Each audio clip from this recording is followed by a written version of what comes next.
Hello everyone, Crazy Blind Jake here with another affordable weapon review. I'm legally blind and I love weapons, so let's jump into this. Now, this is kind of usually on the higher end of what I would call an affordable weapon.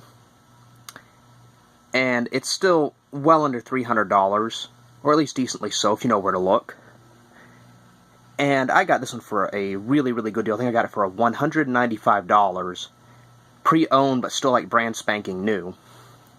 They retail for like $230 to $250, sometimes a little more. Just depends on where you get them. But I swear almost everyone has been out of stock or back ordered on these. I've been wanting one of these for a long time. I'm so happy I found one, even though I really shouldn't have spent the money, because I do have a tight budget because of my circumstances.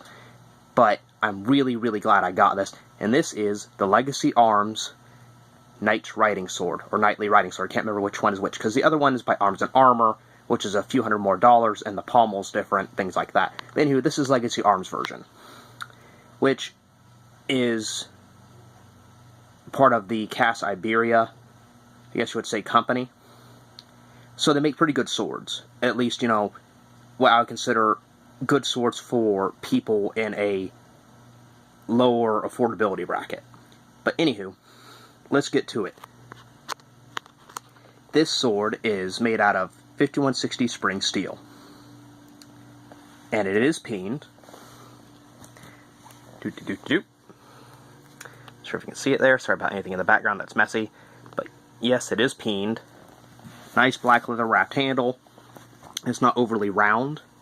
It's not too square. It's got a nice shape to it so you can keep good edge alignment. I love the guard. I love the upswept or downswept, however you want to call that. Almost like an upward hooked guard. I like that. From when I used to do swordplay, it's great for a lot of purposes. Even one that would be more angular versus curved, like a claymore, would be handy too. But I really, really like this for, well, a variety of reasons. If you do any kind of swordplay practice, you probably know exactly what I mean. But anywho, the scabbard's pretty decent. I mean, it's in really good shape. I mean, and this is not much different from what you would find brand new. And, yeah, I saved a lot of money, but still, even brand new, I'd put this in the affordable weapon bracket. You can find all the specifications online, or in the future, I might go back and have some of my videos re-edited by somebody, and I might have little specifications put on the video. But all in all, this is a very nice sword. The scabbard's in good shape. It's nicely made. It's nice and tight. It doesn't want to come out like at all just by shaking it around, which is really good. That's how a scabbard is supposed to fit. So, give me a second here. I'll take the sword out. There we go.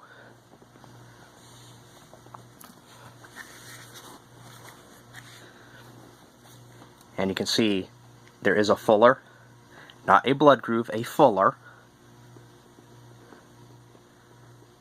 Decent taper. It's a very well-made sword. I'm sorry if there's any smudges or dirt or anything on this sword. I have not had a chance to polish it up since I got it shipped to me. So I'm sorry if there's any schmutz on it or anything like that. But no, seriously folks, if you're looking for a good sword, I should say a good sword that's on the shorter side of a sword, and you have the money, this is definitely affordable, and it's well worth picking one up if you can find a company that has them in stock. There's a lot of other good options out there too. If you want to spend a little bit more money, you can get the Arms and Armor version. But honestly, this is a lovely sword. I'm so happy I found one, and for way less than the retail price. It's very comfortable. I haven't had a chance to do any cut testing with it or anything like that. It could stand a little bit more sharpening.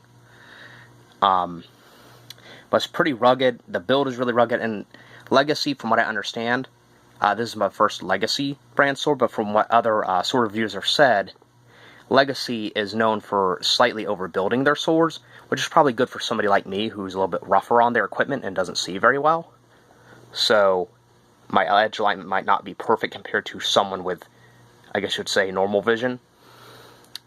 So both from a blind person's perspective and just as a weapon practitioner and collector's perspective, this is a really good sword. It feels good in the hand. It's a little heavy, but not like an overly built, overly heavy, just brick. It's overly heavy in a good way.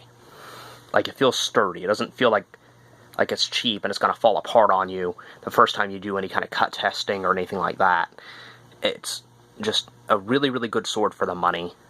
So again, this is the Knights, or Knightly, I'm not sure which one they word it as, but it is the riding sword, the Knight's riding sword from Legacy Arms, in the affordable weapon bracket, and I easily have to give that, I would say 4.5 out of 5, but I'm so happy with it, other than the edge could be a little sharper.